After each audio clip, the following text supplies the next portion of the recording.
Assalamu alaikum. It's 6 in the morning and it's a cold day in Melbourne. Just looked at my newsfeed and I saw that Bob Vylan has been dropped by his talent agency, his booking agency, his management. Interesting, isn't it? How many times has freedom of speech, the West's view of you can have your opinion and they will fight to death, your right to have it, even though if they disagree, these types of ridiculous statements, motherhood statements, but yet when it comes to pro-Palestinian activism, pro-Palestinian voices, they get cancelled. Not fighting to death for Bob Vylan, are they? But we should be now contacting our MPs, writing into newspapers, storming the Twitter world, storming social media and saying he has a right to free speech. What they've done is they've turned speech against the IDF. Think about it. The Israeli Defense Forces currently occupying Palestine, but engaged in an ethnic cleansing and genocide. They're saying chants against that organisation, death to the IDF, the same way I could say death to the Nazis, and it would be not controversial at all.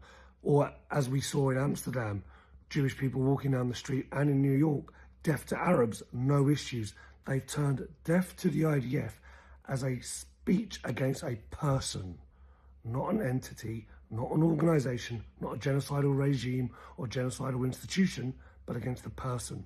And they've used that to cancel Bob Vylan. Gary Lineker, whether you're Gary Lineker or a children's TV presenter or a sports personality or a cultural icon, it doesn't matter. If you use your platform, whether you're kneecap, George Galloway as a politician, Jeremy Corbyn, the list goes on. We're seeing it with Madani in New York right now. We saw it with Fatima Payman in Australia.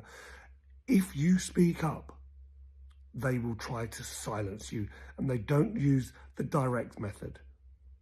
If they can't get you, silence you directly, it will be your management agency. If it's not your management agency, it will be your advertising. It will be your sponsors. They will find ways. But it's for the public now to rally around our heroes, our supporters, our allies, and say no. But we can't just rally around them morally and sit in our house and cosplay.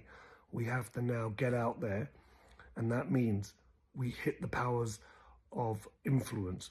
We write to Glastonbury, we write to our MPs, we write to the media, we go onto social media, we meet people, and we force our views as a counterpoint to the institutional hate and the institutional control that is being directed to people that have views that oppose Zionism. Inshallah, you'll take some action. Inshallah, we'll speak soon.